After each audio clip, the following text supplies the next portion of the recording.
Okay, I have no idea why my computer is being wonky. At least it's picking up my microphone now.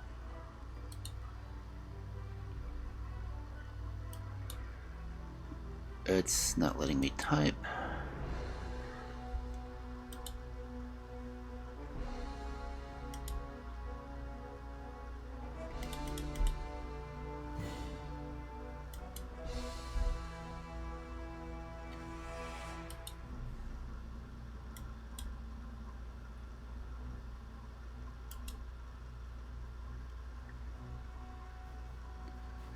I don't know, can anyone actually hear me?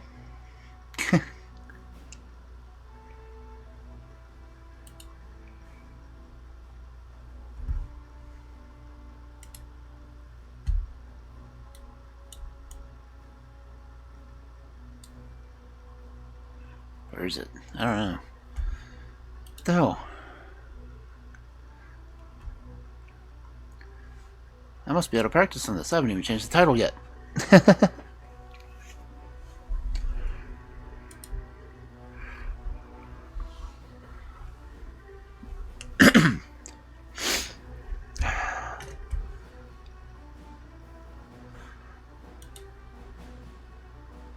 Oh, come on, computer. What the hell?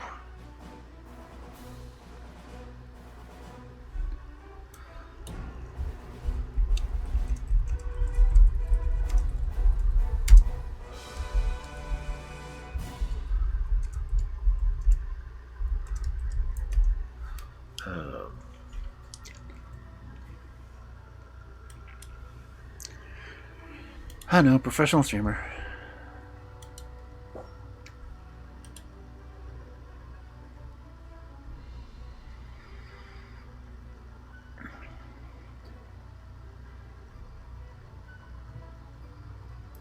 Okay, which one am I on? Part 18. Okay.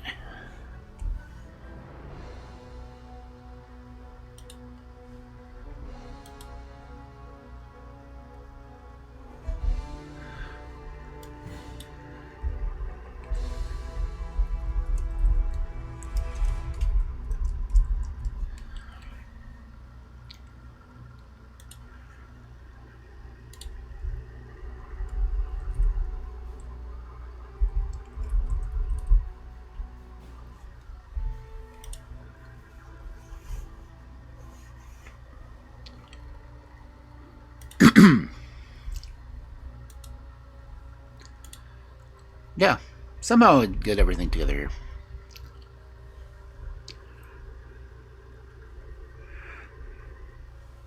Got too much stuff going on.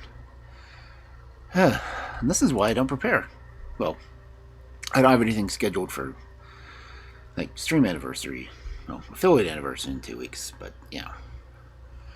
I'm trying to get stuff done on a day-to-day basis anymore.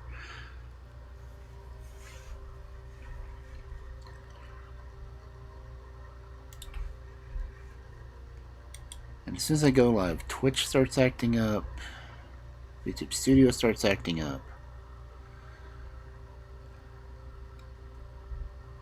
Who is Iriman? The Taurus reigned over Uganda, where he ruled with an iron fist for 8 tumultuous years. Yeah, planes are overrated. I still have no idea what I'm going to do for my anniversary or whatnot. That's in 2 weeks. In 2 weeks, I'd have been an affiliate for 2 years. That's just crazy to me.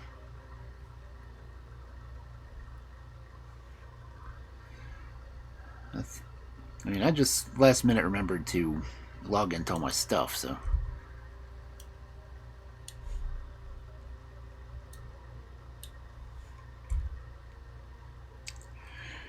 I mean, I was filling my water bottle when Oni came in and played his walk-on.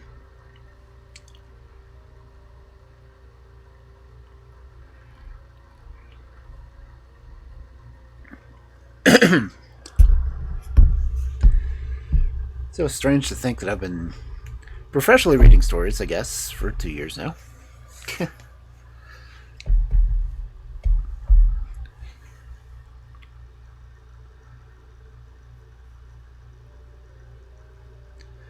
And again, I have no plans. Oh, what? Look, bunny! Catch the bunny girl!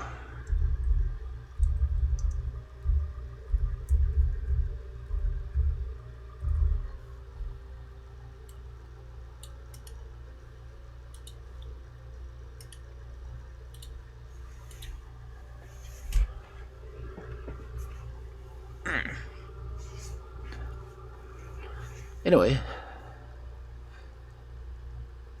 No ball! Oh, it's got 3 L's.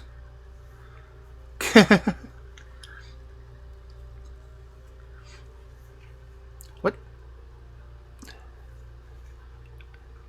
Don't you mess up on the VTube studio.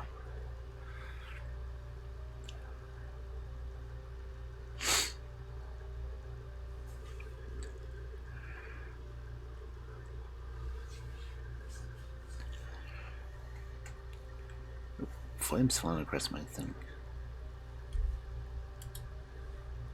Did I catch it?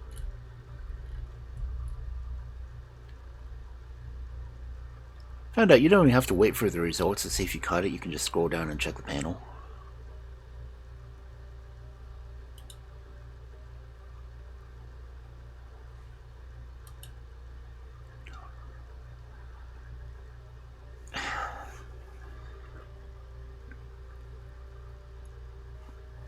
Okay, why did Blurp not work?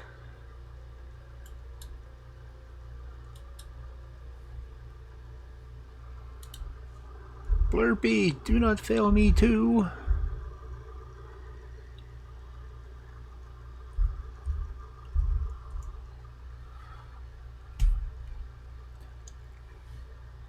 Log into Blurp.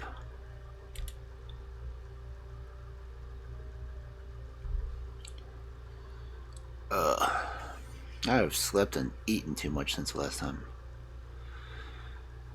Okay, Blurp, where are you?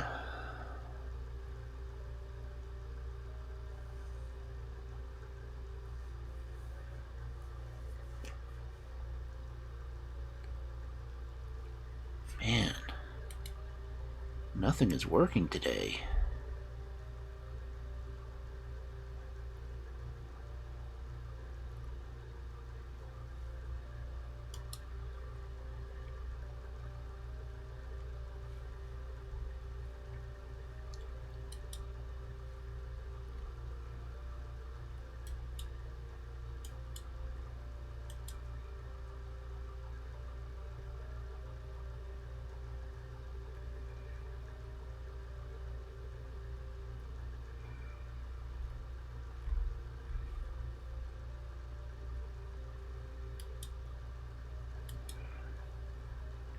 Yes, Twitch. Come on, Blurp. What the heck?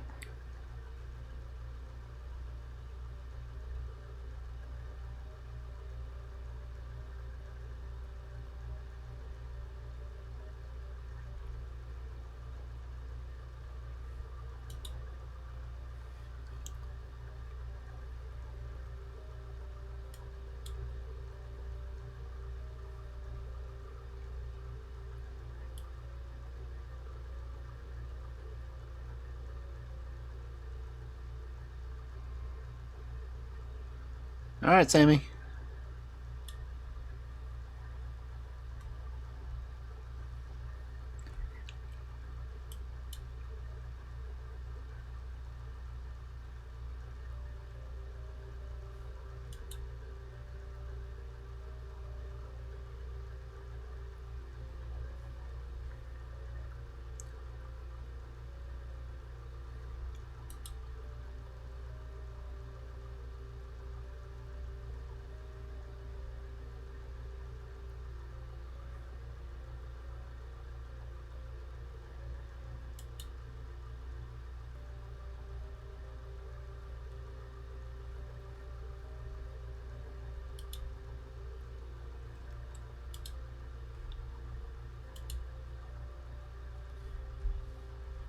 Okay, those are working. Fuck yeah.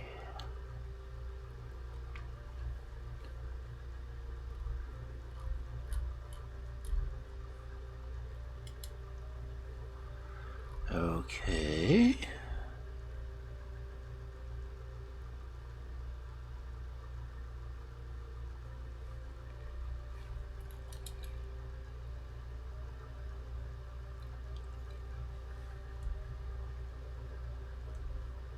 Yes, I shall hydrate. That is why I'm partially late. I was refilling my water bottle.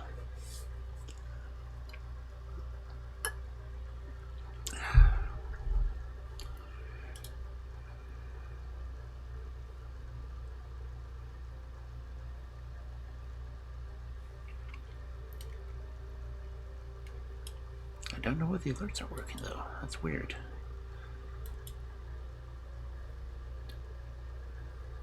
Yes, Kel, we all know about the donations.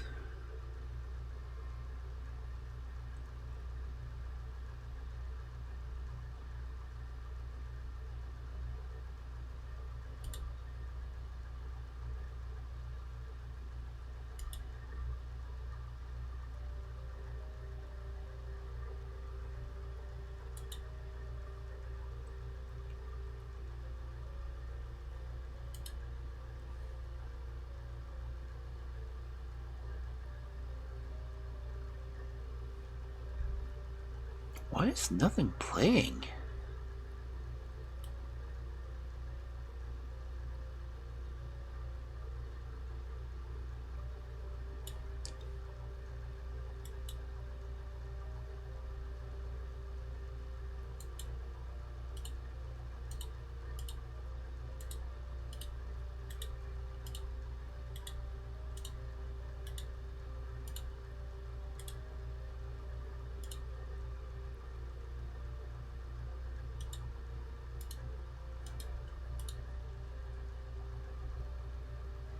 Okay, it says all the alerts are on.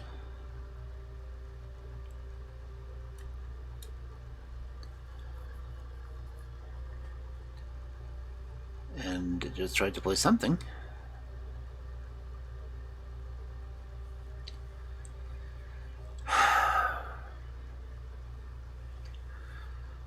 And now my model is frozen again.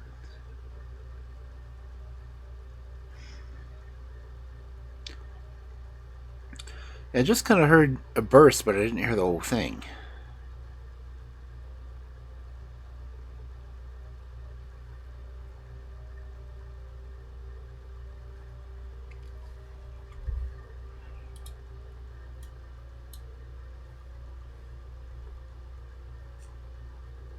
Well, that one worked.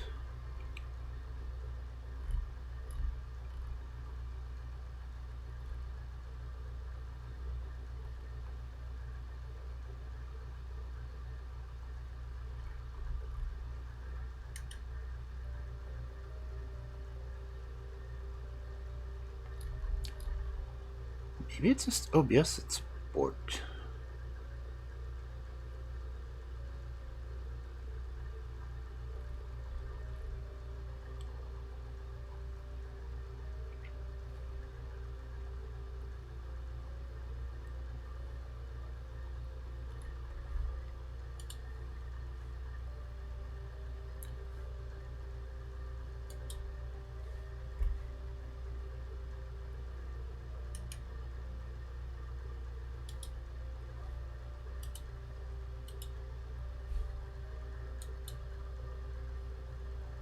Let's see how many things I can shut down before crashing the computer. I heard that one.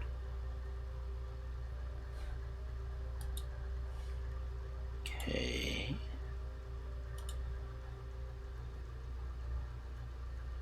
It's usually the sound alerts that aren't working.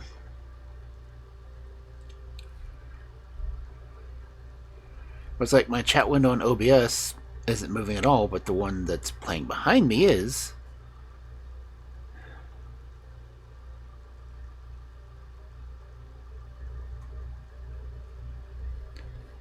Not even let me change scenes.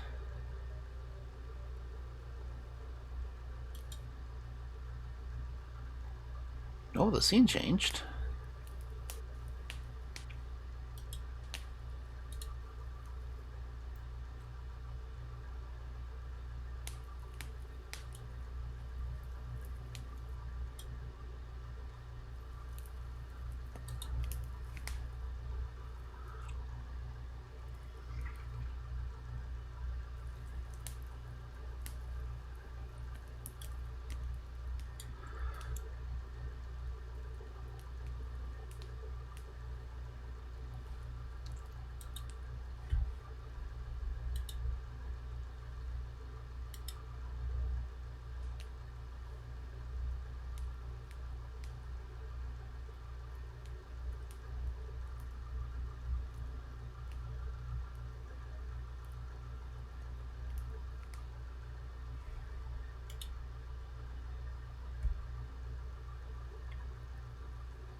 Okay, model's sort of back.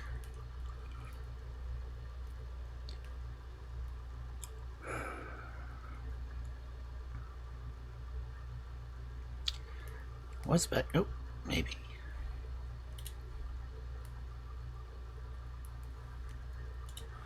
Okay, well, normally it keeps saying Sprout is not supposed to help bog it down, but it's still bogging me down. It's kind of a pain. But while things are running, and I guess my audio is coming out because I still can't hear myself.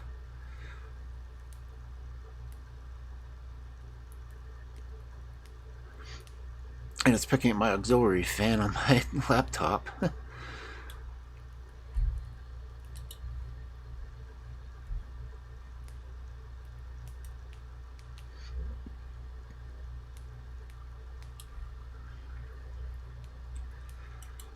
So while I still have some sense of sanity, minimal as it may be,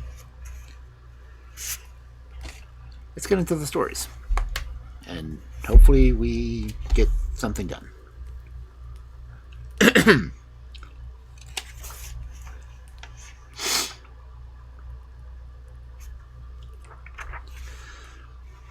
And tonight we're actually starting a new author in this book. We're doing Arnold Bennett. And the series of stories is called The Loot of Cities, The Adventures of a Millionaire in Search of Joy.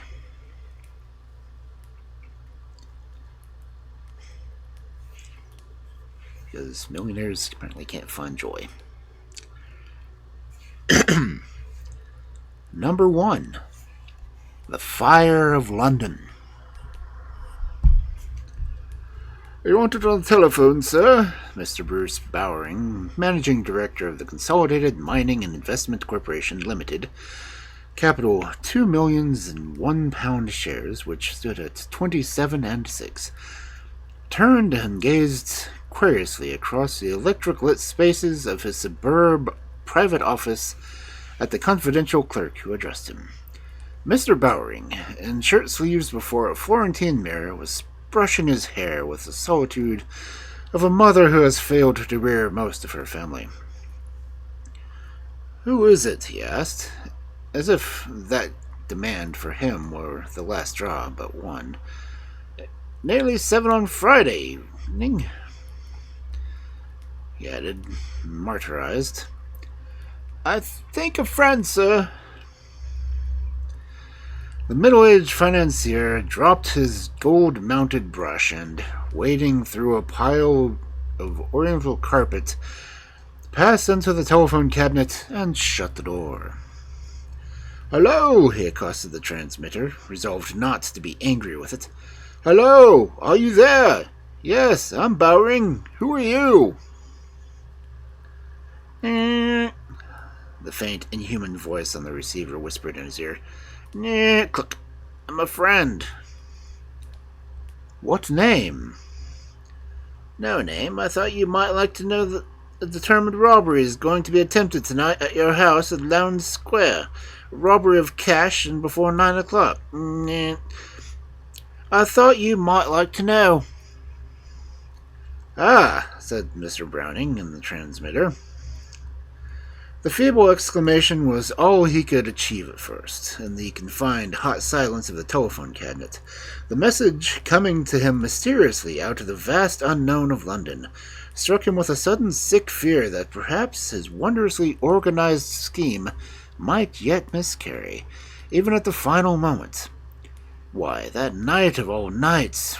Why before 9 o'clock? Could it not be that the secret was out then? "Is there any other further interesting details?" he inquired, bracing himself to the assumption of imperturbably and gay coolness. There was no answer, and when after some difficulty he got to the exchange girl to disclose the number which had hung up on him, he found that this interlocutor was using a public call office in Oxford Street. He returned to his room and donned his frock coat, took a large envelope from a locked drawer and put it in his pocket, and sat down to think a little. At that time, Mr. Bruce Bowring was one of the most famous conjurers of the city. He had begun 10 years earlier with nothing but a silk hat, and out of that empty hat he had produced some of the first Hoopla Limited, a South African gold mine of numerous stamps and frequent dividends. Then the Hoopla No. 2 Limited, a mine with the many reincarnations of Buddha, and then a dazzling succession of mines and combinations of mines. The more that hat emptied itself, the more it was full, and the emerging objects, which now included the house in Lowndes Square, and a perfect dream of a place in Hampshire, grew constantly larger, and the conjurer more impressive and persuasive, and the audience more enthusiastic in its applause. At last, with a unique flourish and a new turning up of sleeves to prove that there was notice, had come out of the hat that the CMIC, a sort of incredible, enormous Union Jack which wrapped all the other objects in its splendid folds.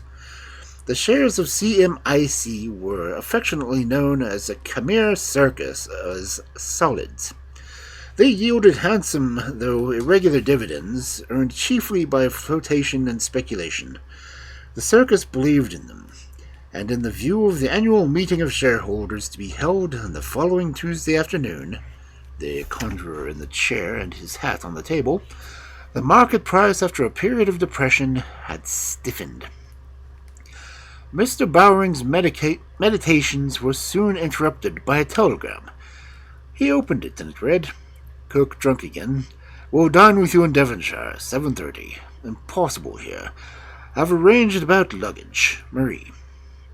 Marie was Mr. Bowring's wife. He told himself that he felt greatly relieved by the telegram. He clutched at it, and his spirits seemed to rise. At any rate, since he would not now go near Landau Square, he could certainly laugh at the threatened robbery.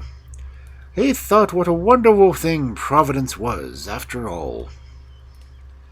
"Just look at that," he said to his clerk, showing the telegram and with his humorous affirmation of dismay. "Tat, tat," said the clerk, discreetly sympathetic towards his employer, thus victimized by debauched cooks. "I suppose you're going to the Hampshire tonight as usual, sir?" Mr. Bowring replied that he was, and that everything appeared to be in order for the meeting, and that he should be back on Monday afternoon, or, at the latest, very early on Tuesday.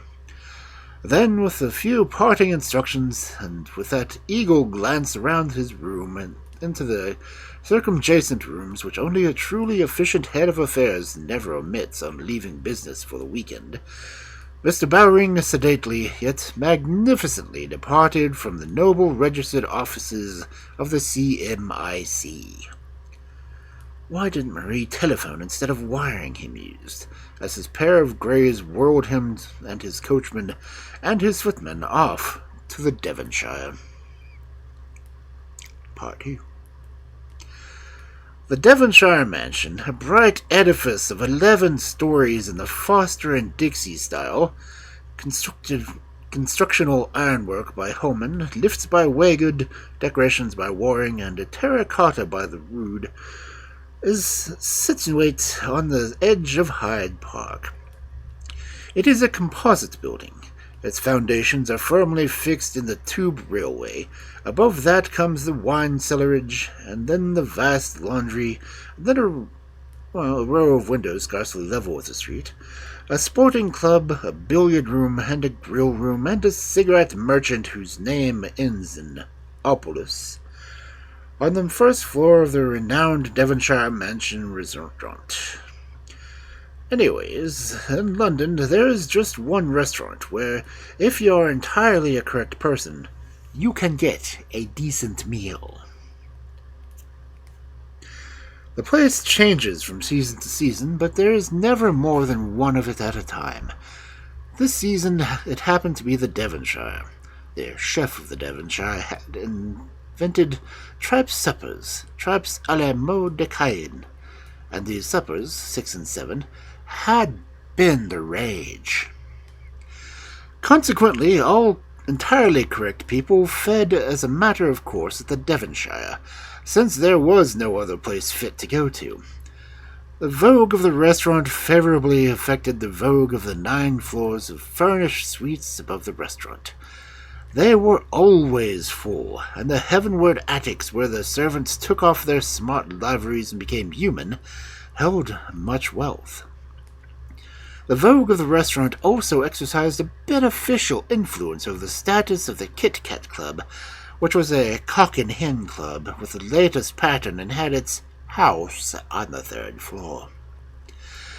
It was a little after 7:30 when Mr. Bruce Bowring haughtily ascended the grand staircase of this resort of opulence and paused for an instant near the immense fireplace at its summit. September was inclement, and the fire burned nicely. To inquire from the head waiter whether Mrs. Bowring had secured a table. But Marie had not arrived. Marie was never late. And uneasy and chagrined, he proceeded, under the escort of the head waiter, to a glimmering Salle Louis Quatorze, and selected, because of his morning attire, a half-table hidden beyond an onyx pillar. The great room was moderately full of fair women and possessive men, despite the month. Immediately afterwards, a youngish couple, the man handsomer and better dressed than the woman, took the table on the other side of the pillar. Mr. Bowring waited 5 minutes, then he ordered Sole Monet and a bottle of Romane Conti, and then he waited another 5 minutes. He went somewhat in fear of his wife, and did not care to begin without her.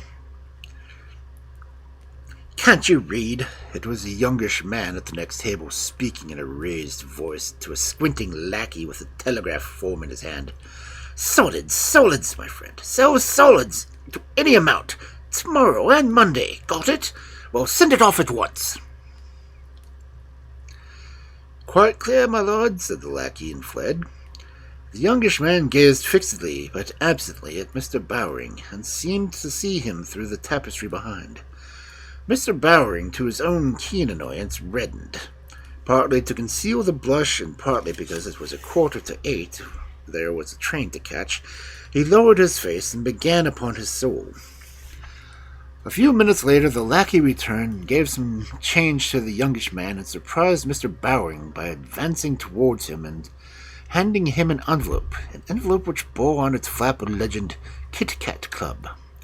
The note within was scribbled in pencil in his wife's handwriting, and just ran, "Just arrived, delayed by luggage. I'm too nervous to face the restaurant, and I'm eating in the shop here alone. The place is fortunately empty. Come and fetch me as soon as you're ready." Mr. Bowring sighed angrily. He hated his wife's club, and at this succession of messages, telephonic, telegraphic, and calligraphic, was exasperating him. "No answer," he ejaculated, and then he beckoned the lackey closer. "Who's that gentleman at the next table with the lady?" he murmured. "I'm not rightly sure, sir," was the whispered reply. "Some authorities say he's a strong man at the aquarium, while others affirm he's a sort of American millionaire." "But you addressed him as my lord." "Just then I thought he was a strong man, sir," but the lackey said, retiring. "My bill," Mr. Bowring demanded fiercely at the waiter, and at the same time the youngish gentleman and his companion rose and departed. At the lift, Mr. Bowring found the squinting lackey in charge. "You're liftman too?" "Tonight, sir, I have many things. The fact is, the regular liftman has got a couple of hours off, being with the recent father of twins." "Well, Kit Kat Club." The lift seemed to shoot far upwards. Mr. Bowring thought the lackey had mistaken the floor, but on gaining the corridor he saw the portals in front of him and remembered the gold sign, Kit Kat Club, members only. He pushed the door open and went in. Part 3. Instead of the familiar vestibule of his wife's club, Mr. Bowring discovered a small antechamber, and beyond, through a doorway half-screened by a portiere, he had a glimpse of a rich, rose-lit drawing-room. In the doorway, with one hand raised to the portiere, stood a youngish man who had forced him to blush at the restaurant. "I beg your pardon," said Mr. Bowring stiffly. "Is this the Kit Kat Club?" The other man advanced to the other door, and his brilliant eyes fixed on Mr. Bowring. His arms crept around the cheek of the door and came back bearing the gold sign. Then he shut the door and locked it. "No, this isn't the Kit Kat Club at all," he replied. "This is my flat. Come and sit down. I was expecting you." "I shall do nothing of the kind," said Mr. Bowring disdainfully. "But when I tell you that I know you are going to decamp tonight, Mr. Bowring..." The youngish man smiled affably. "Decamp?" The spine of the financier suddenly grew flaccid. "I use the word." "Who the devil are you?" snapped the financier, forcing his spine to rigidity. "I'm the friend on the phone. I especially wanted you at the Devonshire tonight, and I thought that the fear of robbery at Lowndes might make your arrival here more certain. I am he who devised the story of the inebriated cook and favored you with a telegram signed Marie. I am the humorist who pretended in a loud voice to send off a telegraphic instructions to sell solids in order to watch your demeanor under the test. I am the expert who forged your wife's handwriting in a note from the Kit Kat. I am the patron of the cross-eyed menial who gave you the notes to afterwards raise you too high in the lift. I am the artificer of the gold sign, an exact duplicate of the genuine one, 2 floors below. The which induced you to visit me. The sign alone cost me 9 and 6, and the servants alone cost me 9, and the servants' livery came to £2.15. But I never consider expense when, by dint of a generous outlay, I can avoid violence. I hate violence." He gently waved the sign to and fro. "Then my wife," Mr. Bowring stammered in a panic rage, "is probably down square, wondering what on earth has happened to you." Mr. Bowring took a deep breath and remembered that he was a great man and steadied himself. "You must be mad," he remarked quietly. "Open this door at once." "Perhaps," the stranger judiciously admitted. "Perhaps a sort of madness, but do come and sit down. We have no time to lose." Mr. Bowring gazed at the handsome face with the fine nostrils, large mouth, and square, clean chin, and the dark eyes and black hair and long moustache, and noticed the long, thin hands. Decadent, he decided. Nevertheless, and though it was more of the air of indulging in the caprice of a lunatic, he did, in fact, obey the stranger's request. It was a beautiful Chippendale drawing-room that he had entered, near the hearth to which a morsel of a fine fire gave cheerfulness, where 2 easy chairs, between them a small table. Behind was extended a fold draught screen. "I can give you just 5 minutes," said Mr. Bowring, magisterially sitting down. "They will suffice," the stranger responded, sitting down also.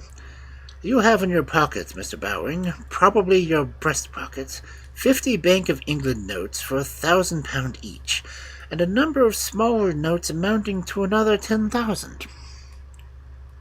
"Well?" "I must demand from you the first named 50. Mr. Bowring, in the silence of the rose-lit drawing-room, thought all of the Devonshire mansion, with its endless corridors and innumerable rooms, its acres of carpets, its forests of furniture, its gold and silver, its jewels and its wines, its pretty women and possessive men, the whole humming microcosm founded on one unanimous presence that the scarceness of property was natural law. And he thought how disconcerting it was that he should be trapped there, helpless, in the middle of a vast presence, and forced to admit to the scarceness of property was purely artificial convention. "By what right do you make this demand?" he inquired, bravely sarcastic. "By my unique knowledge," said the stranger, with a bright smile. Listen to what you and I alone know. You are at the end of the tether. My consolidated is in the same spot. You have a past consisting chiefly of 19 fraudulent flotations. You have paid dividends out of capital till there is no capital left. You have speculated and lost. You have cooked balance sheets to a turn and ruined the eyesight of auditors with dust. You have lived like 10 lords. Your houses are mortgaged. You own an unrivaled collection of unreceipted bills. You are worse than a common thief. Excuse these personalities." "My dear good sir," Mr. Browsing erupted grandly,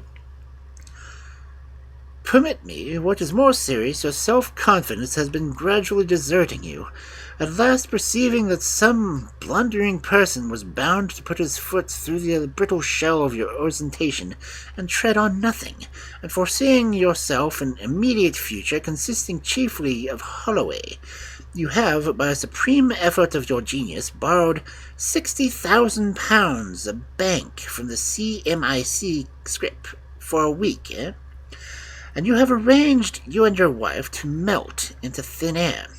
You will affect to set out for your country place in Hampshire, but it is Southampton that you will see tonight, and Havre will see you tomorrow.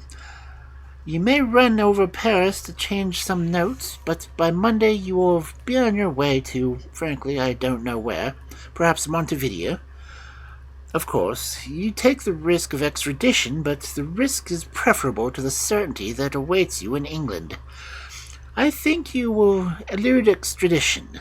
If I thought otherwise, I should not have had you here tonight, because once extradited, you might begin to amuse yourself by talking about me." "So, it's blackmail," said Mr. Bowing. The dark eyes opposite to him sparkled gaily.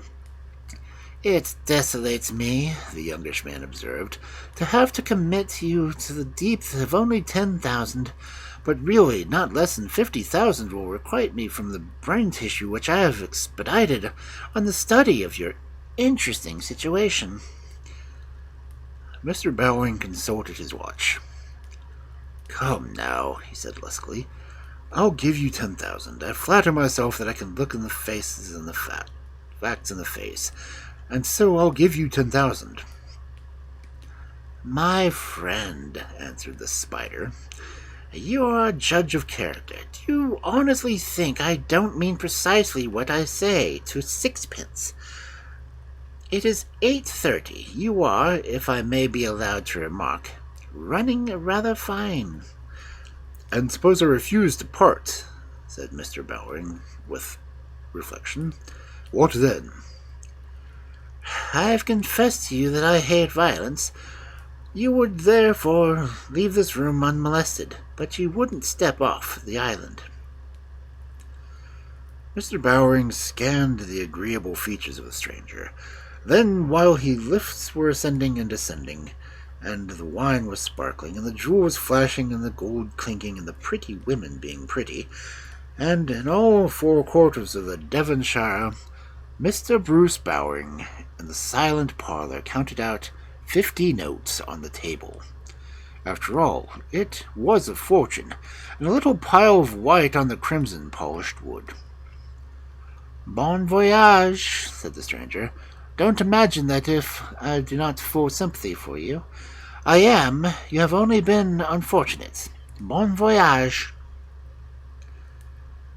"No, by heavens!" Mr. Bowring almost shouted, rushing back from the door and drawing the revolver from his hip pocket. "It's too much. I didn't mean to. But confound it, what's that revolver for?" The youngish man jumped up quickly and put his hand on the notes. "Violence is always foolish, Mr. Bowring," he murmured. "Will you give them up, won't you?" "I won't." The stranger's fine eyes seemed to glint with joy at the drama. Then the revolver was raised, but in the same instant a tiny hand snatched it from the hand of Mr. Bowring, and turned and beheld at his side by the woman. A huge screen sank slowly and noiselessly to the floor in a surprising manner peculiar to screens that have been overset. Mr. Bowring cursed. "An accomplice! I might have guessed." He grumbled in final disgust. He ran to the door, unlocked it, and was seen no more. Part 4. The lady was 27 or so, of medium height and slim, with a plain, very intelligent and expressive face, highlighted by courageous gray eyes, and crowned with loose, abundant, fluffy hair. Perhaps it was the fluffy hair, perhaps it was a mouth that twitched as she dropped the revolver, who can say, but the whole atmosphere of the rose-lit chamber was suddenly changed. The incalculable had invaded it. "You seem surprised, Miss Fincastle," said the possessor of the banknotes, laughing gaily. "Surprised?" echoed the lady, controlling her mouth. "My dear Mr. Thorold, when strictly as a journalist I accepted your invitation, I did not anticipate this sequel. Frankly, I did not." She tried to speak coldly and evenly, on the assumption that the journalist has no sex during business hours. But just then she happened to be neither less nor more a woman than a woman always is. "If I had the misfortune to annoy you," Thorold threw up his arms in gallant despair. "Annoy is not the word," said Mrs. Fincastle, smiling nervously. "May I sit down? Thanks. Let us recount. You arrive at England from somewhere as the son of the late heir of 8 Thurdas Thorold, the New York operator who died worth $6 million. It becomes known that while in Algiers in the spring you stayed at the Hotel St. James, famous as the scene of what was called the Algiers Mystery, familiar to English newspaper readers since last April. The editor of my journal therefore instructs me to obtain an interview with you. I do so. The first thing that I discover is that, though an American, you have no American accent. You explain this by saying that since the infancy you have always lived in Europe with your mother. But surely you do not doubt that I am Cecil Thorold," said the man. Their faces were approximately over the table. Of course not. I merely recount to continue. I interview you as an Algerian mystery and get some new items concerning it. Then you regale me with tea and your opinions, and my questions grow more personal. So it comes about that, strictly on behalf of my paper, I inquire that your recreations are, and suddenly you answer, "Ah, my recreations! Come to dinner tonight, quite informally, and I will show you how I amuse myself." And suddenly I come and dine, and I'm stuck behind that screen and told to listen, and the millionaire proves to be nothing but a blackmailer. "You must understand, my dear lady." "I understand everything, Mr. Thorold, except your object submitting me to the scene." "A whim," cried Thorold rashly. "A freak of mine, possibly due to the external and universal desire of a man to show off before a woman." The journalist tried to smile, but something in her face caused Thorold to run a sharpener. "Drink this," he said, returning with a glass. "I need nothing," the voice of a whisper. "Oh, oblige me." Miss Fincastle drank and coughed. "Why did you do it?" she asked sadly, looking over the notes. "You don't mean to say," Thorold burst out, "that you're feeling sorry for Mr. Bruce Bowring? He has merely parted with what he stole, and the people from whom he stole. And the activities which center about the stock exchange are simply various manipulations of one primal instinct, Suppose I had not interfered. No one would have been a penny the better off except Mr. Bruce Bowring, whereas... You intend to restore this money to Consolidated? Said Miss Fincastle eagerly. Not quite. The Consolidated doesn't deserve it. You must not regard its shareholders as a set of innocent shorn lambs. They knew the game. They went in for what they could get. Besides, how could I restore the money without giving myself away? I want the money myself. But you are a millionaire. It is precisely because I'm a millionaire that I want more. All millionaires are like that. I'm sorry to find you a thief, Mr. Thorold. A thief? No, I am only direct.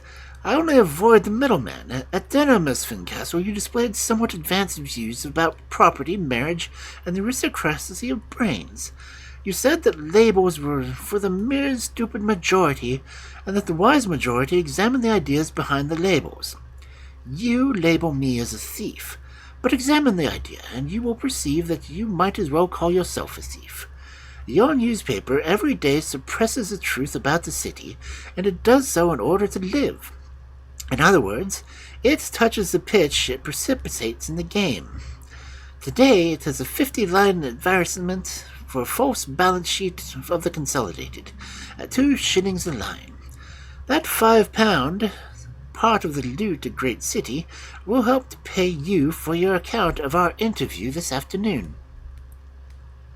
Our interview tonight, Miss Fincastle corrected him stiffly, and all that I have seen and heard.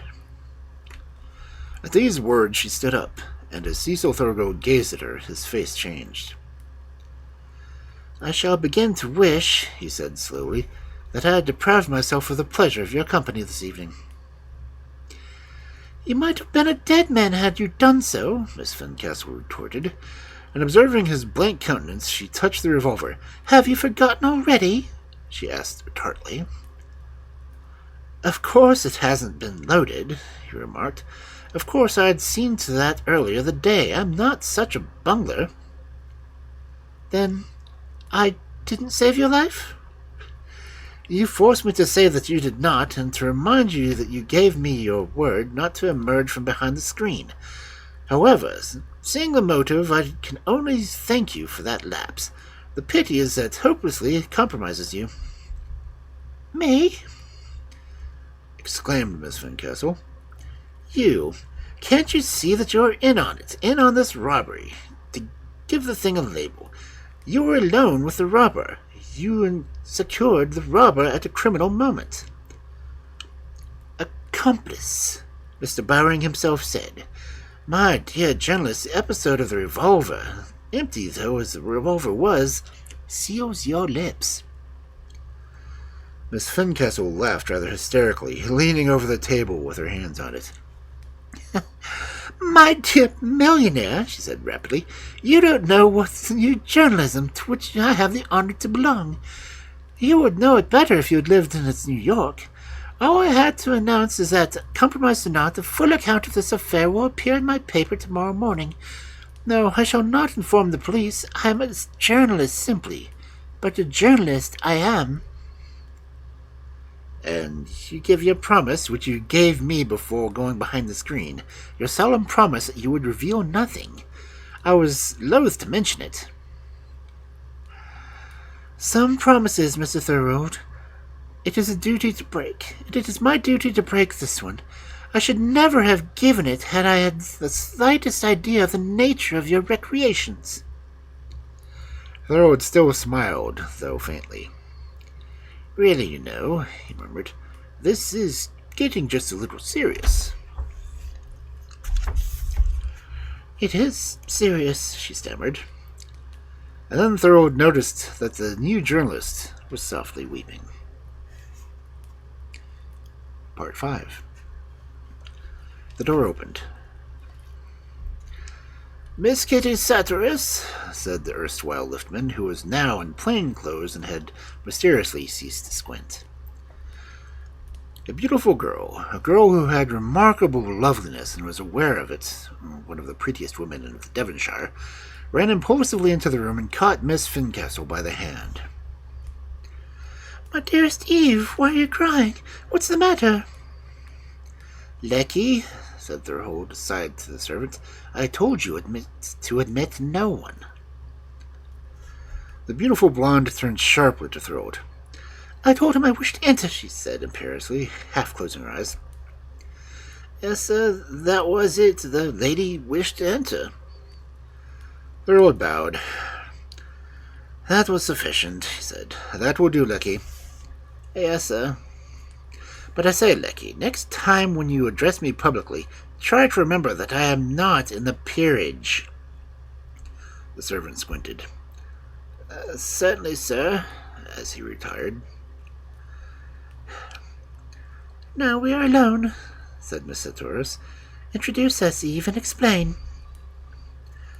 Miss Fincastle, having regained self-control, introduced her dear friend, the radiant star of the Regency Theatre, and her acquaintance, the millionaire. Eve didn't feel quite sure of you, the actress stated, and so we arranged that if she wasn't up by my flat by 9 o'clock, I was to come down to the rencontre. What have you been doing to make Eve cry? Unintentional, I assure you, Thurhold began. There's something between you two, said the serious Kitty Sartorius sagaciously, in significant accents. What is it? She sat down and touched her picture hat, smoothed her white gown, and tapped her foot. What is it now, Miss Thurhold? I think you had better tell me. Thurhold raised his eyebrows and obediently commenced the narration, standing with his back to the fire. How perfectly splendid, Kitty exclaimed. I'm so glad you courted Mr. Bowring. I met with him one night, and I thought he was horrid. And what are these notes? Well, all of the... Thurhold proceeded with his story. Oh, but you can't do that, Eve, said Kitty, suddenly serious. You can't go and split. It would mean all sorts of bother. Your wretched newspaper would be sure to keep you on hanging about in London, and we shouldn't be able to start our holiday tomorrow. Even I start quite evening on Thorough, Mr. Thurhold. We begin to Ostend. Indeed, said Thurhold. I, too, am going that direction soon. Perhaps we may meet. Oh, I hope so, Kitty smiled, and then she looked at Eve Fincastle. You really mustn't do that, Eve, she said. I must, said Miss Fincastle, insisting, clenching her hands. And she will, said Kitty tragically, after considering her friend's face. She will, and our holiday's ruined. I can see it. I see it plainly. She's in one of her stupid, conscientious moods. She's fearfully advanced and careless of unconventional theory, Eve is. But when it comes to practice... Oh, Mr. Thurhold, you have to get something into this dreadful knot. Why did you want those notes so very particularly? I didn't want them very particularly. Well, anyhow, it's a most peculiar predicament. Mr. Bowring doesn't count, and the consolidated thingamagummy isn't any of the worse off. Nobody suffers who wouldn't ought to. It is your unlawful gain that's wrong. Why not pitch the wretched notes in the fire? Kitty laughed at her own playful humor. Certainly, said Thurhold, and with a quick movement he put the 50 notes in the grate, where they were made a bluish-yellow flame. Both women screamed and sprang up. Mr. Thurhold! Mr. Thurhold! He's adorable, Kitty breathed. The incident, I venture to hope, is now closed. And Thurhold calmly, but with his dark eyes sparkling. I must thank you both for a very enjoyable evening. Some day, perhaps, I may have the opportunity of further explaining my philosophy to you. Oh.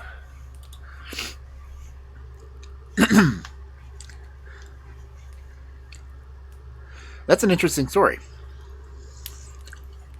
I rather like it.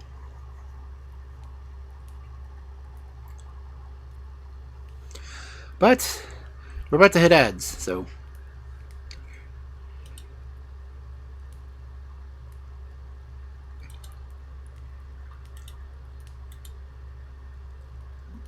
Excuse me. I will see you all after a bit.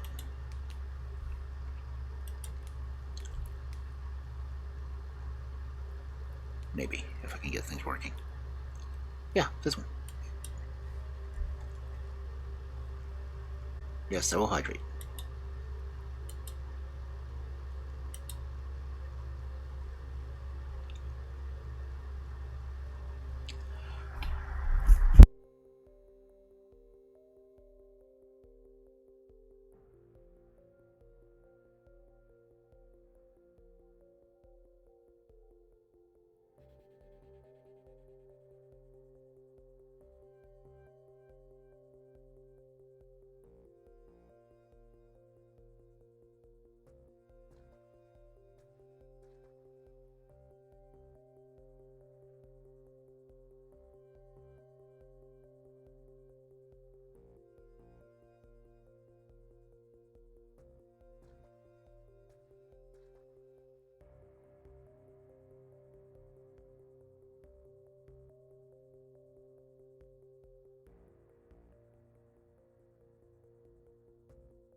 And I think we're back. I hope we're back. Looks like we're back. As much as my computer's lagging, it's really hard for me to tell anymore.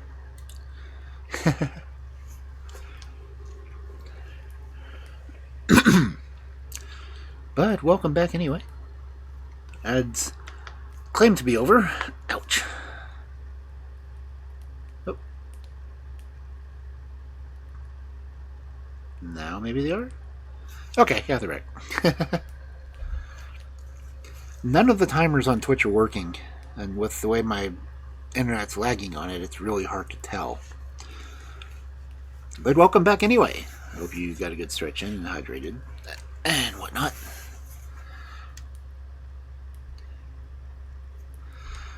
So, these stories are definitely an interesting concept. American millionaire finding ways to amuse himself.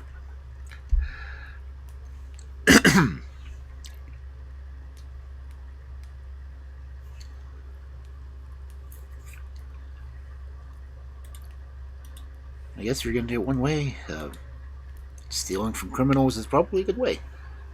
He's definitely no Bruce Wayne.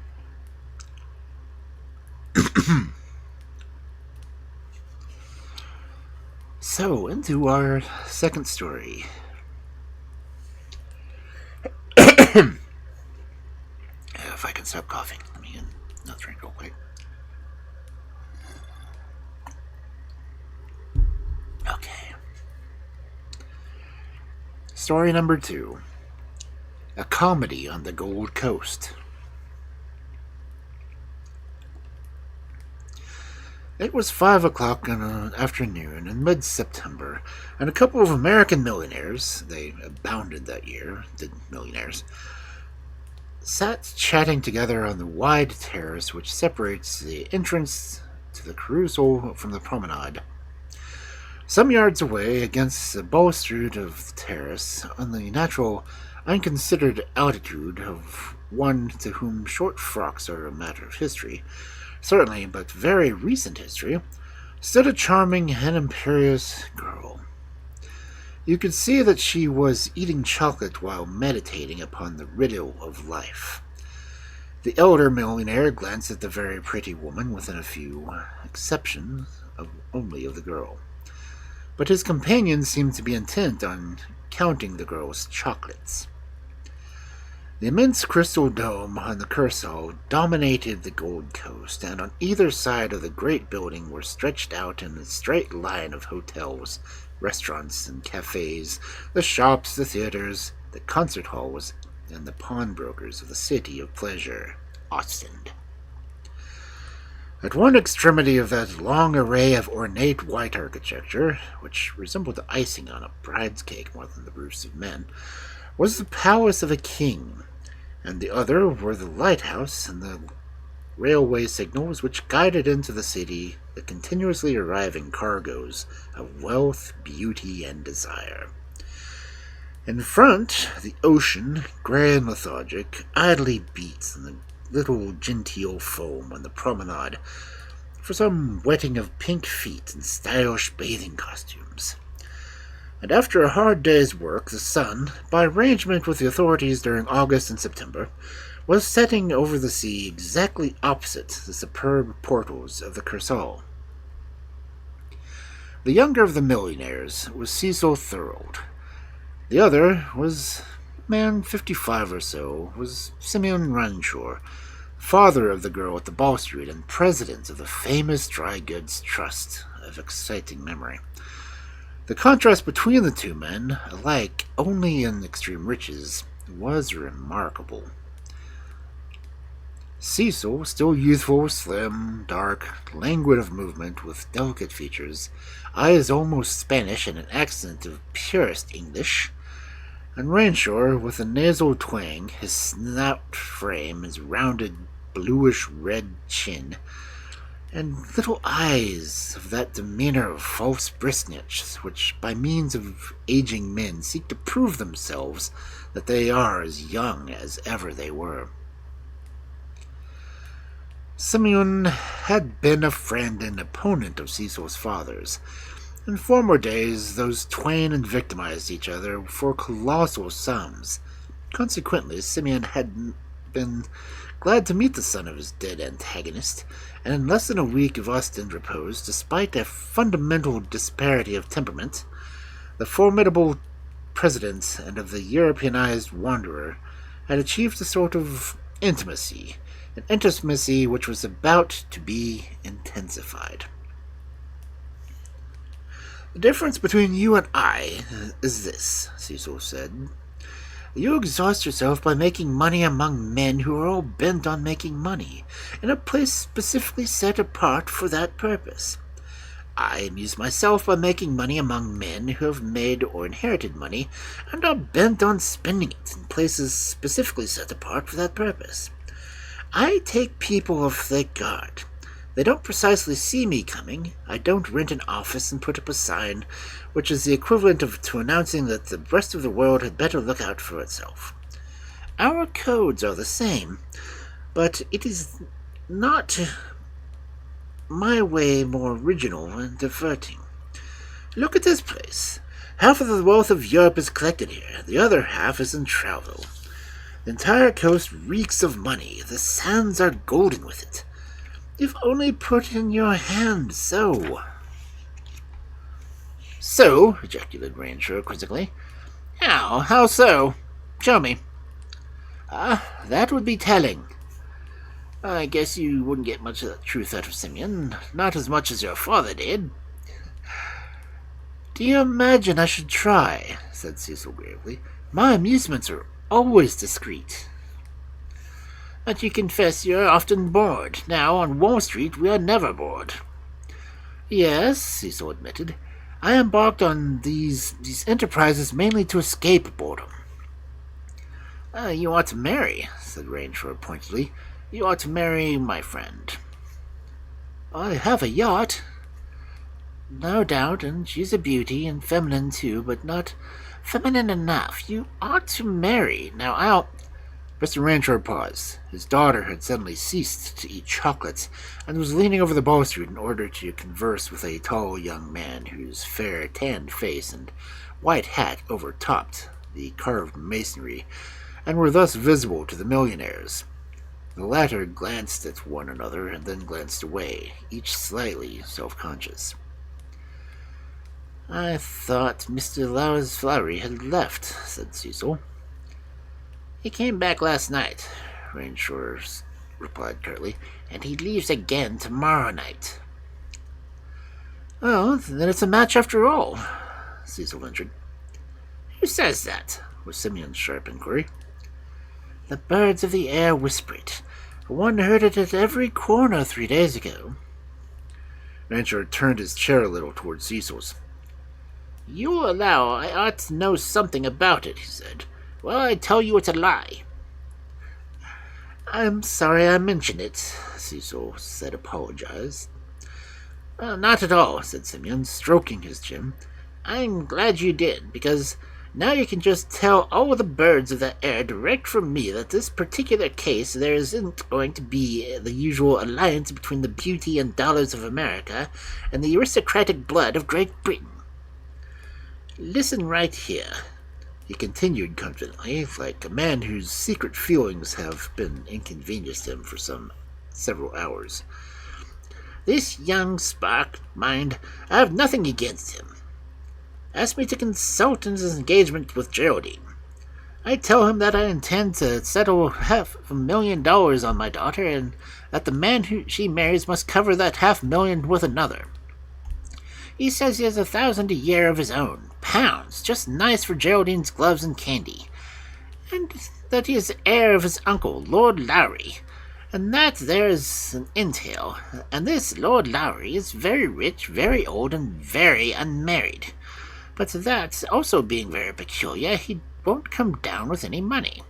It occurs to me to remark, suppose Lord Lowry marries and develops into a father of a man-child. Where do you come in, Mr. Van Lowry? Oh-ho, Lord Lowry, merry, impossible, laughable. Then Geraldine begins to worry at me, and her mother too, and so I kind of issue an ultimatum, namely, I will consent to an engagement without a settlement, if, on the marriage, Lord Lowry will give me a note of hand for $500,000 to Geraldine, payable on his marriage. See, the lord's nephew goes off to persuade my lord, and returns with my lord's answer in an envelope sealed with a great seal. I open it and I read, this is what I read. To Mr. S. Rainsmore, American draper. Sir, as a humorist you rank high, except the admiration of her obedient servant, Lowry. The millionaire laughed. "Oh, it's clever enough," said Ranshaw. "It's very English and grand. Dashed if I don't admire it. All the same, I've requested Mr. Van Lowry, under the circumstances, to quit this town. I didn't show him the letter. No, I spared his delicate feelings. I merely told him Lord Lowry had refused, and that I would be ready to consider his application favorably any time when he happened to have $500,000 in his pocket." "And Miss Geraldine?" "She's flying the red flag, but she knows when my back's against the wall. She knows her father. She'll recover. Great Scott, she's 18. He's 21. The whole affair is in the high farce. And moreover, I want Geraldine to marry an American, after all." "And if she elopes?" Cecil murmured to himself, gazing at the set features of this girl, who was now alone once more. "Elopes?" Ranshaw's face reddened, and his mood shifted suddenly from indulgent cynicism to profound anger.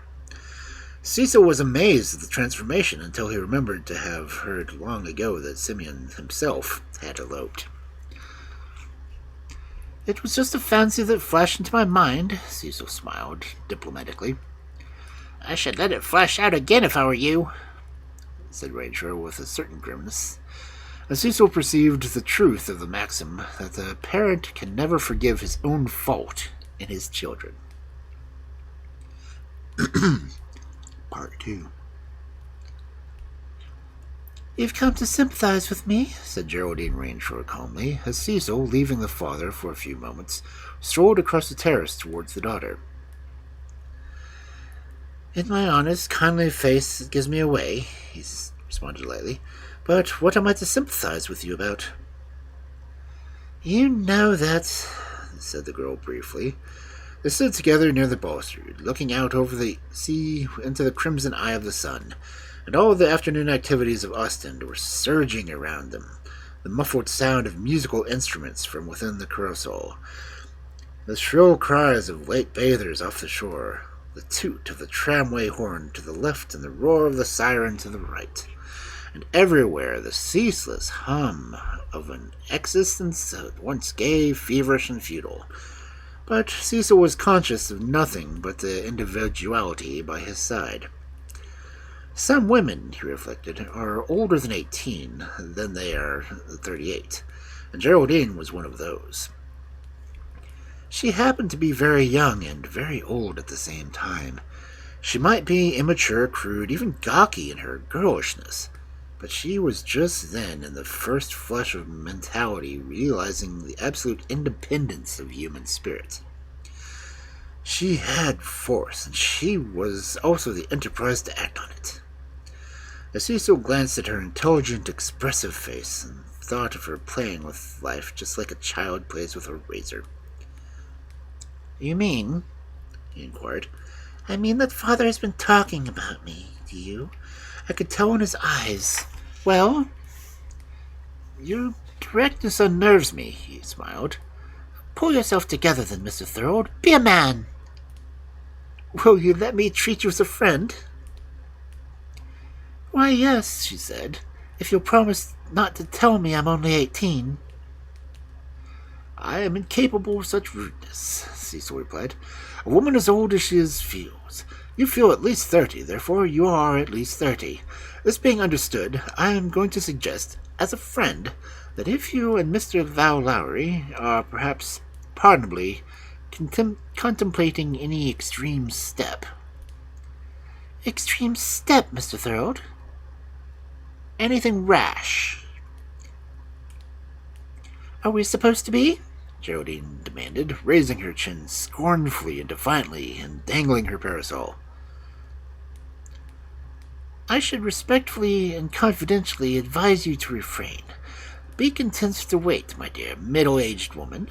Your father may relent, and also, I have a notion that I may be able to help us?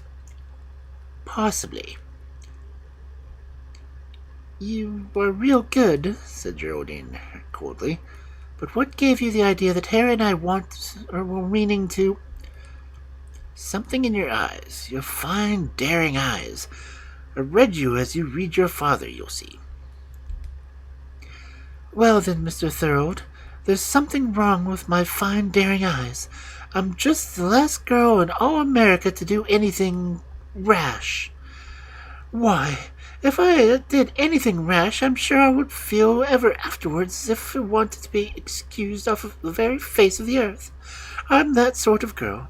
Do you think I don't know that my father will give way? I guess he's just got to. With the time and hammering, you can knock sense into the head of any parent.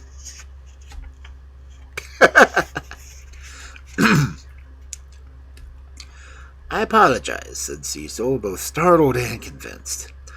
And I congratulate Mr. Val Lowry. Say, you like Harry, don't you?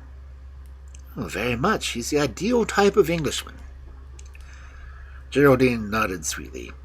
And so obedient. He does everything I tell him. He is leaving for England tonight, not because Father asked him to, but because I did. I'm going to take Mother to Brussels for a few days shopping. Nice, That will give Father the opportunity to meditate in solitude on his own greatness. Tell me, Mr. Thorold, do you consider that Harry and I would be justified in corresponding secretly? Cecil assumed the pose of judicial gravity. I think you would, he decided, but don't tell anyone I said so. Not even Harry? She ran off into the curacao, saying she must seek her mother. But instead of seeking her mother, Geraldine passed straight through the concert hall, where 1,001 wondrously attired women were doing fancy needlework to accompaniment of a hand of music, and to a maze of corridors beyond, and so to the rear entrance of the curacao on the Boulevard Van Ingelsen. Here she met with Mr. Harry Val Lowry, who was most obviously waiting for her. They crossed the road to the empty tramway waiting room and entered it and sat down. And by the mere act of looking into each other's eyes, these two, a stiff, simple, honest-faced young Englishman with Oxford written all over him, and a charming child of civilization equally proud, but with fewer conventions, suddenly transformed into a little bureau, into a Cupid's bower.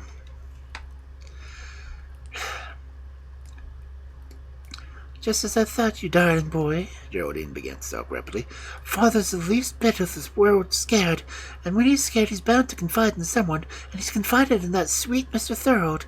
Mr. Thorold has been requested to reason with me and advise me to do a good girl and wait. I know what that means. It means that Father thinks we shall soon forget each other, my poor Henry, and I do not believe that it means my father wants me to marry Mr. Thorold. What did you say to him, dear? The lover demanded, pale. Trust me to fool him, Henry. I simply walked around him. He thinks we're going to be very good and wait patiently, as if Father would ever give away anything until he was forced. She laughed disdainfully. So we're perfectly safe so long as we act with discretion. Now let's clearly understand. Today's Monday. You return to England tonight. Yes, and I'll arrange about the license and things. Your cousin Mary is just as important to the license, Harry, said Geraldine primly. She will come. You may rely on her being at Ostend with me on Thursday. Very well. In the meantime, I'll behave as if life is a blank. Brussels will put off the scent. Mother and I will return from there on Thursday afternoon. That night, there is a soirée détente at Curacao. Mother will say she is too tired to go to it, but she will have to go all the same. I will dance before all men till 9:45, and I will even dance with Mr. Thorold. Oh, what a pity I can't dance before Father, but he's certain to be in the gambling rooms and winning money. He always is at that hour. At 9:45 I will slip out, and you'll be there at the back door with the carriage. We drive to the quay, and just catch me an 11.5 steamer, and I meet your cousin Mary. On Friday morning we are married, and then we shall talk in a position to talk to my father. He'll pretend to be furious, but he can't say much, because he eloped himself. Didn't you know? I didn't, said Harry with a certain dryness. Oh, yes, it's in the family. But you needn't look so starched, my English lord. He took her hand. I'm sure your uncle won't disinherit you or anything horrid like that. He can't, said Harry. What a perfectly lovely country England is, Geraldine exclaimed. Fancy the poor old thing not being able to disinherit you. Why, it's too delicious for words.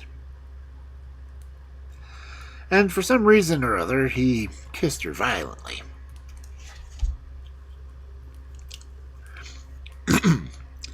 Then an official entered the bureau and asked if they wanted to go to Blankenberg, because if so, the tram was leaving their distinguished pleasure. They looked at each other foolishly and sidled out, and the bureau ceased to be a Cupid's bower. Part 3. By Simeon's request, Cecil dined with the ranchers that night in the Continental. After dinner, they sat out on the balcony and sustained themselves with coffee while watching the gay traffic on the dune, the brilliant illumination of the Curacao, and the distant lights of the invisible but murmuring sea. Geraldine was in one of her moods of philosophic pessimism, and would persist in dwelling on the uncertainty of riches and the vicissitudes of millionaires. She found a text in the famous Bowring case, which, of course, the newspaper contained many interesting details. "I wonder if he'll be caught," she remarked. "I wonder," said Cecil. "What do you think, Father?" "I think you had better go to bed," Simeon replied. The chit rose and kissed him duteously. "Good night," she said. "Aren't you glad the sea keeps so calm?" "Why?" "Can you ask? Mr. Vallow crosses tonight, and he's dreadfully a bad sailor. Come along, Mother, Mr. Thorold. Come along, Mother. Mr. Thorold. When Mother and I return from Brussels, we shall expect to be taking a cruise to the Carabao." Simeon sighed with a relief upon desperation of his family and began a fresh cigar. On the whole, his day had been rather too domestic. He was quite pleased when Cecil, having apparently by accident broached the subject of dry goods trust, proceeded to exhibit minute curiosity concerning the past, the present, and the future of the greatest of all the Ranshore enterprises. "Are you thinking of coming in?" Simeon demanded at length, pricking up his ears. "No," said Cecil. "I'm thinking of going out. The fact is, I haven't mentioned it before, but I'm ready to sell a very large block of shares." "The deuce you are!" Simeon exclaimed. "And what do you call a very large block?" "Well," Cecil said, "it would cost me nearly $500,000 to take them up now." "Dollars?" "Pounds, sterling. 25,000 shares. It's 9 3/8. 95 3/8. Rancher whistled 2 bars of Follow Me from The Belle of New York. "Is this how you amuse yourself at Onstead?" he inquired. Cecil smiled. "This is quite the exceptional transaction, and not too profitable either." "But you can't dump that lot on the market," Simeon protested. "Yes, I can," said Cecil. "I must, and I will.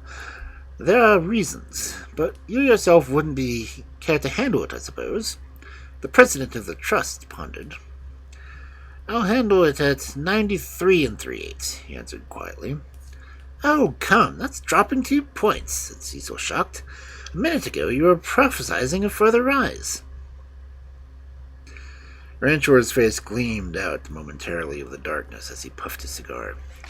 "If you must unload," he remarked, as if addressing the red end of a cigar, "I'm your man at 93 3/8. Cecil argued, but Simeon Ranchore never argued. It was not his method. In a quarter of an hour, the younger man had contracted to sell 25,000 shares of $100 each in the United States Dry Goods Trust at 2 points below the current market quotation, and 6 5/8 points below par. The hoot of the outgoing steamer sounded across the city. "I must go," said Cecil. "You're in a mighty hurry," Simeon complained. Part 4.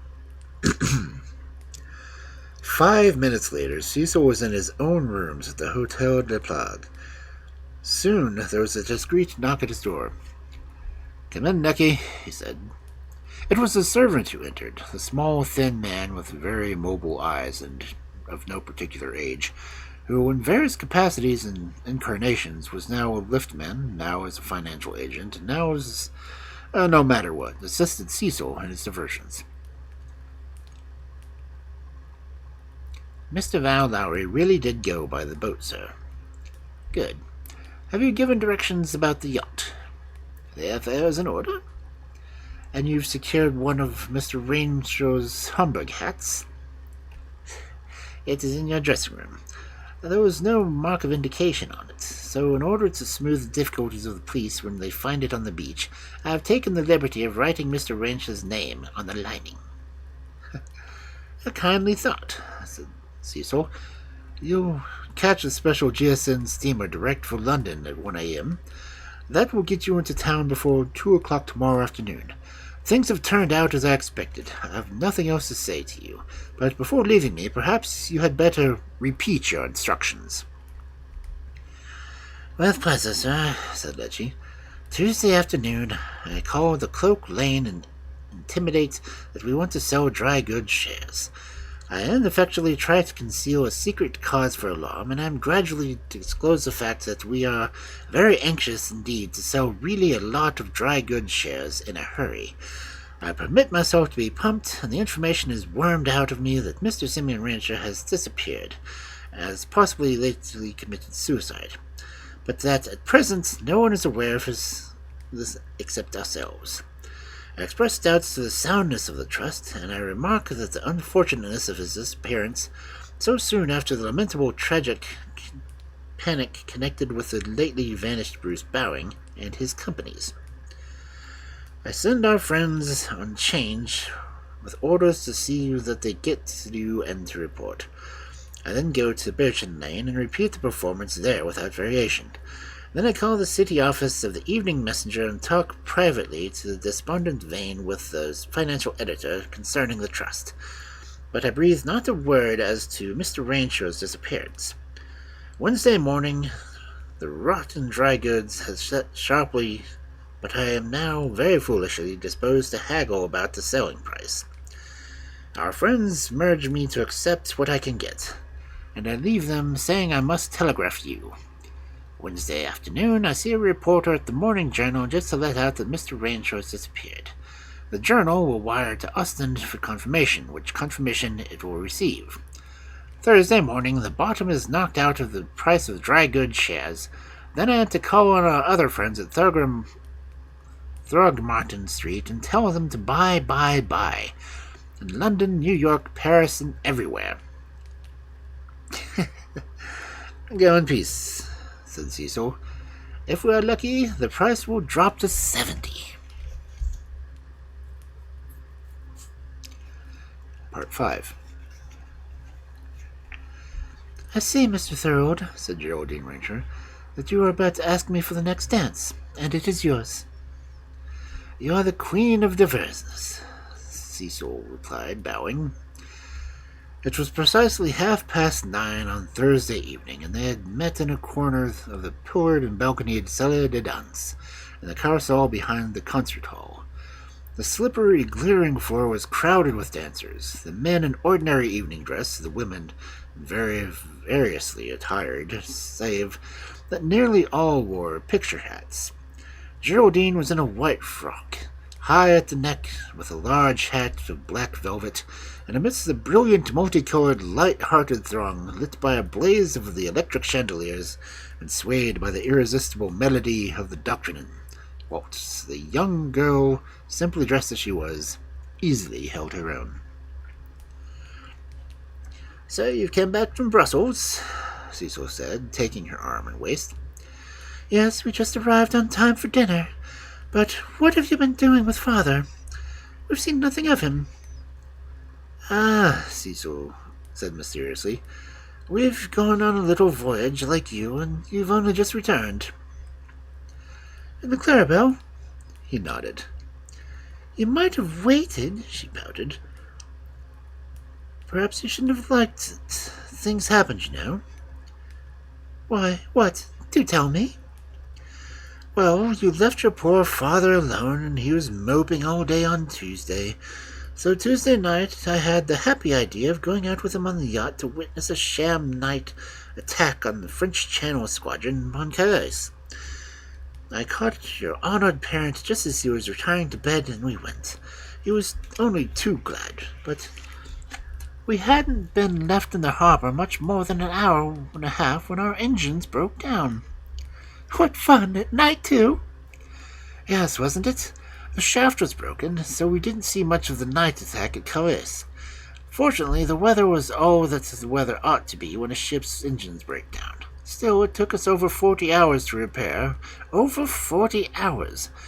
I'm proud that we were able to do the thing without being ignominiously towed into port. But I fear your father may have grown a little impatient, though we had excellent views of the Ostend and Dunkirk, and the passing vessels were a constant diversion. Was he eating plenty?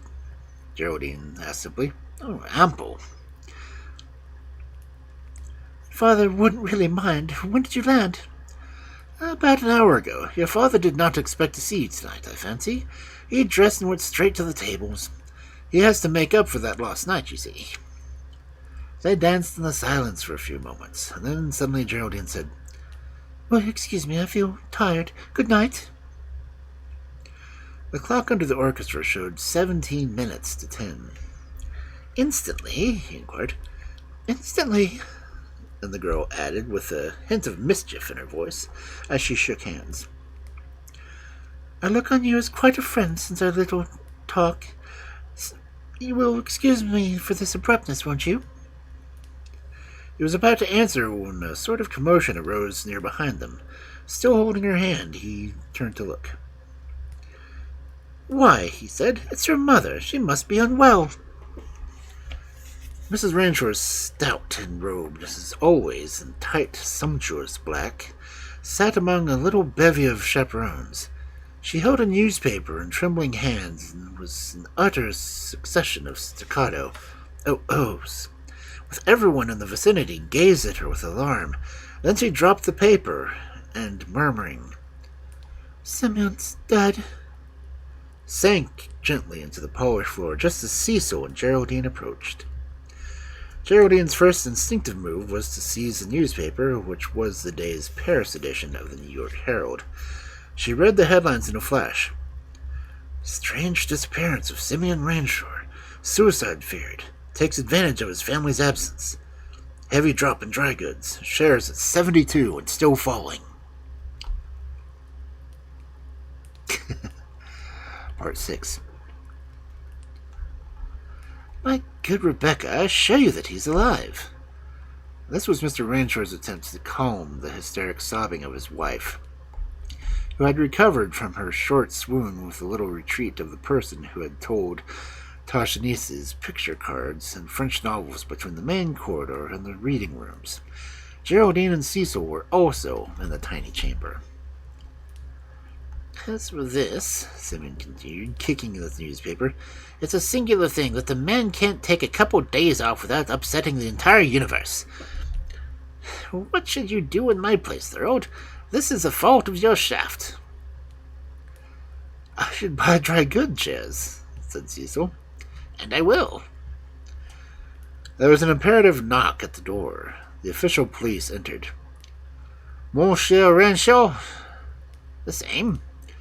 I have received telegraphs from New York and London to demand if you are dead. I am not. I am still alive. But Monsieur's hat was found on the beach. My hat? It carries Monsieur's name. Then it isn't mine, sir. Mais commandant. I tell you that it isn't mine, sir. Don't be angry, Simone, his wife pleaded between her sobs. The exit of the official was immediately followed by another summons for administration, even more imperative. The lady entered and handed Simone a card. Miss Eve Horncastle, The Morning Journal. My paper, she began. You wish to know if I exist, madam? Said Simone. Miss Finn's castle caught sight of Cecil Thorold, paused, bowed stiffly. Cecil bowed. He also blushed. I continue to exist, madam, Simeon proceeded. I have not killed myself, but homicide of sort is not improbable if... In short, madam, good night. Miss Fincastle, with a long, searching, silent look at Cecil, departed. Bolt the door, Simon said to his daughter. Then there was a third knock, followed by a hammering. Go away, Simon commanded. Opens the door, pleaded a muffled voice. It's Harry, Geraldine whispered solemnly in Cecil's ear. Please go and call him. Tell him it's too late tonight. Cecil went astounded. What has happened to Geraldine? Cried the boy, extremely excited in the corridor. There are all sorts of rumors. Is she ill? Cecil gave an explanation, and in his turn asked for another one. You look unnerved, he said. What are you doing here? What is it? Come and have a drink and tell me all, my young friend. And when, over cognac, he had learnt the details of which scheme had no connection with his own, he exclaimed with the utmost sincerity, The minx! The minx! What do you mean? Inquired Harry Lowry. I mean that you and the minx have had your nearest possible shave of ruining your united careers. Listen to me. Give it up, my boy. I'll arrange things. You delivered a letter to the father-in-law of your desire a few days ago. I'll give you another one to deliver, and I fancy the result will be different. The letter which Cecil wrote ran thus.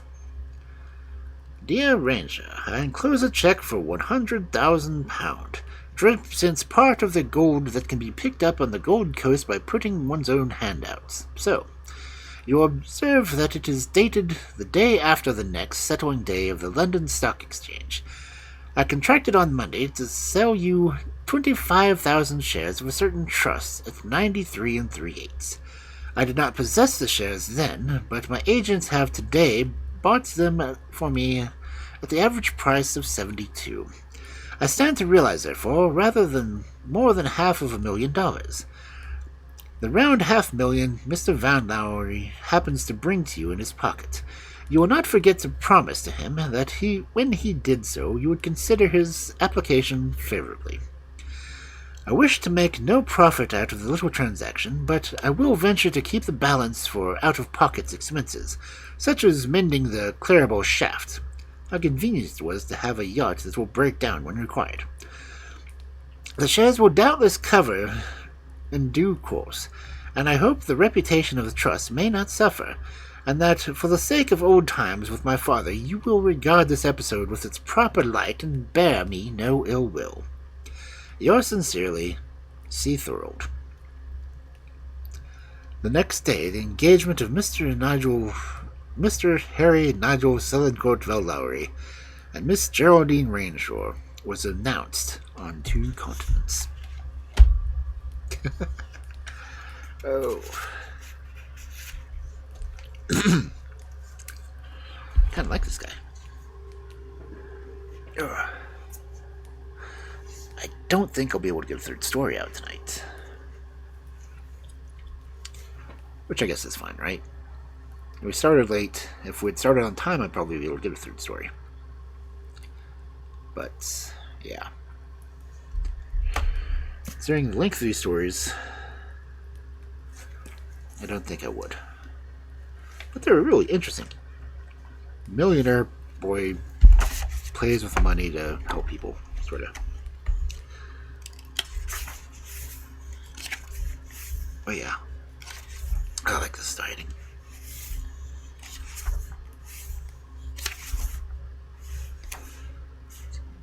Let's see what the next story is. 10 pages. Oh. Guess I should find someone to raid. I don't know, someone to raid. Because she's doing birthday stuff this week.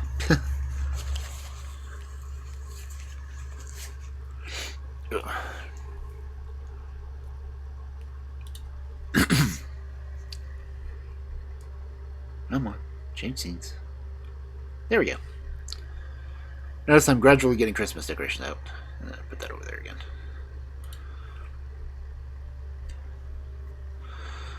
But let's see. Can't believe my computer is lagging this badly. It's redonkulous.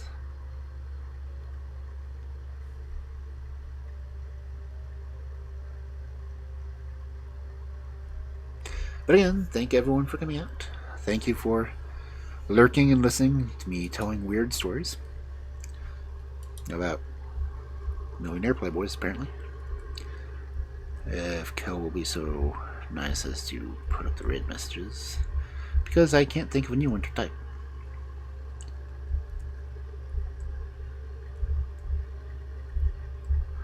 So, subscriber. It's really not even a subscriber one anymore, since that's one of my. I think that's one of my free ones. It has to be a free one, otherwise Kel wouldn't be able to do it. But anyway, we are going to go ahead and raid Dusk, because we like raiding Dusk.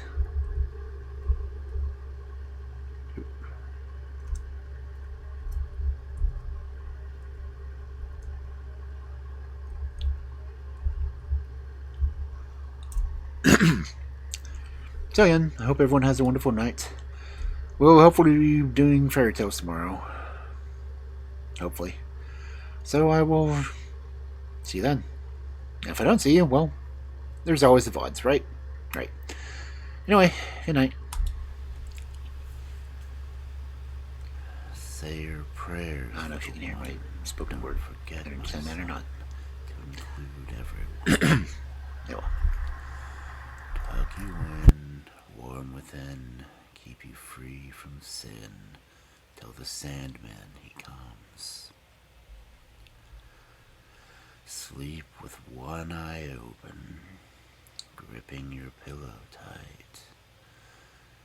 Exit light. In